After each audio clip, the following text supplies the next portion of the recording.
মুখ্যমন্ত্ৰী হিমন্ত বিশ্ব শৰ্মা আৰু শিক্ষামন্ত্ৰী ডক্টৰ ৰমেশ পেগুলে আমাৰ এটা প্ৰশ্ন তেওঁলোকৰ আমাৰ অসম চৰকাৰৰ কেবিনেটত কনচাৰ্ট ইকনমি নীতিত কিদৰে কনচাৰ্ট অনুষ্ঠিত কৰিব পাৰি সেইক লৈ আলোচনা কৰে। কোনে PSO ল'ব নল'ব, PSOৰ বিনিময়ত কিমান টকা চৰকাৰক দিব লাগিব, এই বিষয়টো আলোচনা কৰে।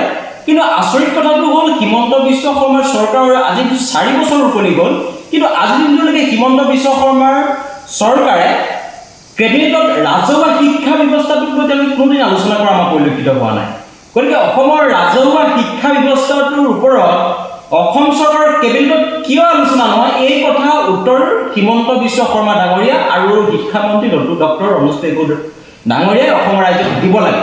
কাৰণ বিভিন্ন সমস্যাৰে ভাৰাক্ৰান্ত অসমৰ ৰাজহুৱা শিক্ষা ব্যৱস্থাটো এতিয়া সাংঘাতিক ধৰণৰ এক আখুৱাই পৰিপূৰ্ণ এটা ব্যৱস্থালৈ পৰিৱৰ্তন হৈছে। কাৰণ এই হিমন্ত বিশ্ব শৰ্মাৰ চৰকাৰৰ দিনতেই তেওঁলোকে বিধানসভাৰ তথ্য দিয়া অনুসৰি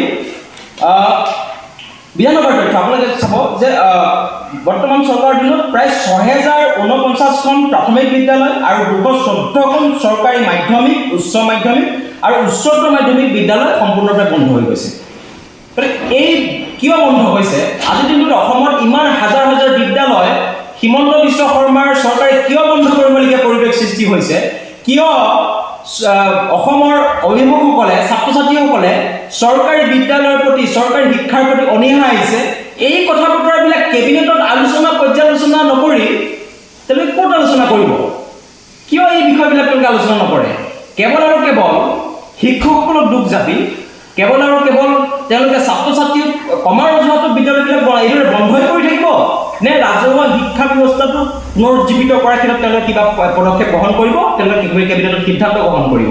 এই উত্তৰবিলাক অসমৰ ৰাইজে বাট চাই থাকে আমাৰ অসম চৰকাৰখনলৈ, কিন্তু এইবিলাক বিষয় তেওঁলোকে আলোচনা নকৰে। আজি আপোনালোকে মন কৰিব, এতিয়া আমাৰ মেট্ৰিক পৰীক্ষা, হাই ছেকেণ্ডেৰী পৰীক্ষা অনুষ্ঠিত হৈ গৈছে, সমগ্ৰ অসমত এতিয়া নামভৰ্তি প্ৰক্ৰিয়া চলি আছে। কিন্তু নামভৰ্তি প্ৰক্ৰিয়া চলি থকা অৱস্থাত ছাত্ৰ ছাত্ৰীসকলে, বিশেষকৈ আমাৰ দৰিদ্ৰ মধ্যবিত্তৰ ছাত্ৰ ছাত্ৰীসকলে তেওঁলোকে নিজৰ পচন্দ অনুসৰি তেওঁলোকে শিক্ষাৰ অধিকাৰ পোৱাৰ পৰা বঞ্চিত হৈছে। কাৰণ তেওঁলোকে নিজৰ বিষয়ত তেওঁলোকে মেজৰ ল'ব বিচাৰে, সেই বিষয়ত মেজৰ ল'ব পৰাকৈ নিজৰ পচন্দৰ মহাবিদ্যালয়খন তেওঁলোকে পঢ়িবলৈ সুবিধা নাপায়। এই সমস্যাবিলাক আছে। এই সমস্যাবিলাক কেতিয়াবা সমাধান কৰিব পাৰি, এই বিষয়বিলাক তেওঁলোকে কেবিনেটত আলোচনা নকৰে। সকলোৰে বাবে শিক্ষা আৰু সকলোৰে বাবে সংস্থাপন, এই নীতি অসম চৰকাৰে, হিমন্ত বিশ্ব শৰ্মা চৰকাৰে কেতিয়াবা তেওঁলোকে অৱলম্বন কৰিব? এই উত্তৰটো অসমৰ ছাত্ৰ সমাজক, অসমৰ ৰাইজক দিব লাগিব। কাৰণ চৰকাৰখনে প্ৰতিশ্ৰুতি দিছিল তেওঁলোকে শিক্ষাৰ অধিকাৰ দিয়াৰ ক্ষেত্ৰত, সংস্থাপন দিয়াৰ ক্ষেত্ৰত।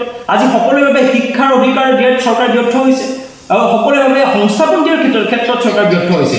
আমি সংস্থাপন মানে কেৱল চৰকাৰী সংস্থাপনৰ কথা কোৱা নাই, আমি কৈছোঁ যে সকলো ছাত্ৰ ছাত্ৰীকে শিক্ষাৰ সুবিধা প্ৰদান কৰিব লাগে, অধিকাৰ দিব লাগে, আৰু সকলোৰে বাবে শিক্ষাৰ সুবিধা দিয়াৰ লগে লগে তেওঁলোকক সংস্থাপনৰ ব্যৱস্থা কৰিব লাগে।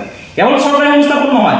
কিদৰে আজিৰ দিনটোত আমাৰ আপোনালোকে প্ৰত্যেক বছৰে জানে যে আমাৰ হাজাৰ হাজাৰ স্নাতক ডিগ্ৰী উত্তীৰ্ণ হয় ছাত্ৰ ছাত্ৰী, হাজাৰ হাজাৰ স্নাতকোত্তৰ ডিগ্ৰী উত্তীৰ্ণ হয়, হাজাৰ হাজাৰ অন্যান্য ডিগ্ৰী তেওঁলোকে লাভ কৰি ঘৰত বহি থাকিবলগীয়া হয়।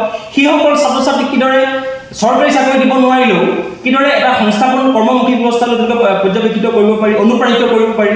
কোনোবাই আজিৰ দিনটোত আমাৰ গাঁৱততো স্নাতক উত্তীৰ্ণ হৈও খেতি কৰি আছে, স্নাতকোত্তৰ ডিগ্ৰী উত্তীৰ্ণ কৰিও গাঁৱত এখন পাণ তামোলৰ দোকান, কাপোৰৰ দোকান, কোনোবাই সৰুকৈ এটা ক্ষুদ্ৰ উদ্যোগলৈ খুলি বহি আছে। সেইসকলক কিয় তেওঁলোকে উৎসাহিত কৰিব নোৱাৰে? কিয় শিক্ষা ব্যৱস্থাটোৰ এটা পৰিৱৰ্তন আমাৰ ক্ষেত্ৰত অসম চৰকাৰ ব্যৰ্থ হৈছে? আৰু এই ব্যৰ্থতাৰ তেওঁলোকে বিষয়বিলাক কিয় পৰ্যালোচনা তেওঁলোকে কেবিনেটত আলোচনা নকৰে?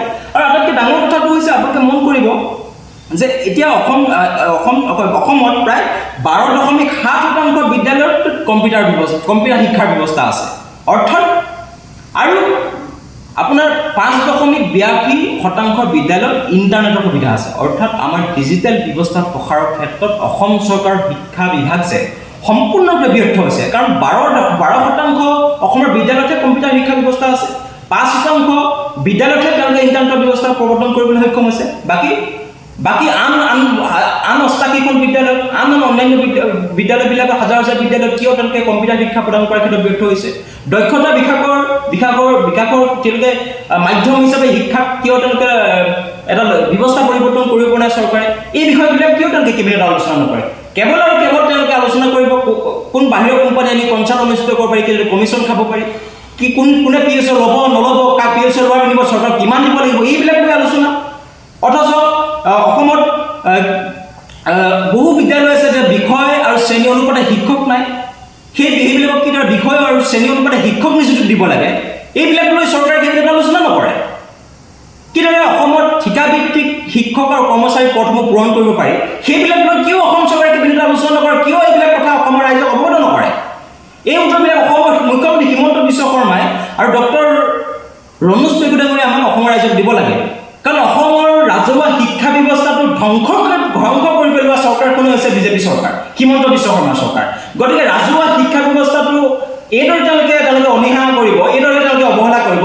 আমি এইদৰে অসমৰ ৰাইজে আমি ছাত্ৰ মুক্তি সংগ্ৰাম সমিতিয়ে কেতিয়াও মানি নলওঁ আমি এইটো অতি এটা স্পষ্ট এটা দাবী কৰিব বিচাৰিছোঁ তেওঁলোকে যি বিষয় পাতে গৈ আমাৰ মতলব নাই কিন্তু অসম চৰকাৰৰ কেবিনেটত ৰাজহুৱা শিক্ষা ব্যৱস্থাটোক লৈ তেওঁলোকে পাতিব লাগে শিক্ষা ব্যৱস্থাত থকা যিসমূহ আঁসোৱা আছে যিসমূহ তেওঁলোকৰ যিসমূহ আমাৰ সমস্যা আছে সমস্যা সমাধান কৰাৰ ক্ষেত্ৰত চৰকাৰে পদক্ষেপ ল'ব লাগে আৰু যিসমূহ মহাবিদ্যালয় বিশ্ববিদ্যালয়ত যিসমূহ আমাৰ অন্যান্য আমাৰ যিবিলাক আনুষংগিক সমস্যা আছে হোষ্টেলৰ সমস্যা আছে ছাত্ৰ ছাত্ৰীৰ বিভিন্ন ধৰণৰ নামভৰ্তি প্ৰক্ৰিয়াৰ ক্ষেত্ৰত জটিলতা আছে সমস্যা আছে এই সমস্যাবিলাক সমাধান কৰাৰ ক্ষেত্ৰত চৰকাৰৰ কেবিনেটত আলোচনা কৰিবৰ কাৰণে আমি ছাত্ৰ মুক্তি সংগ্ৰাম সমিতিয়ে দাবী উত্থাপন কৰিছোঁ কেৱল আৰু কেৱল গতানুগতিকভাৱে এই ধৰণৰ কোনে PSO ল'ব নল'ব কনচাৰ্ট পাতিব নাপাতিব এই বিষয়বিলাকৰ পৰা আঁতৰত থাকি আমি এটা ছাত্ৰ সংগঠন হিচাপে আমি চৰকাৰক ক'ব বিচাৰিছোঁ যাতে তেওঁলোকে ৰাজহুৱা শিক্ষা ব্যৱস্থাটোক তেওঁলোকে যাতে অৱহেলা নকৰে আৰু কেবিনেটত ৰাজহুৱা শিক্ষা ব্যৱস্থাটোক লৈ যাতে চিৰিয়াছলি আলোচনা কৰে সমস্যাসমূহ সমাধান কৰাৰ ক্ষেত্ৰত তেওঁলোকে যাতে গুৰুত্ব সহকাৰে লয়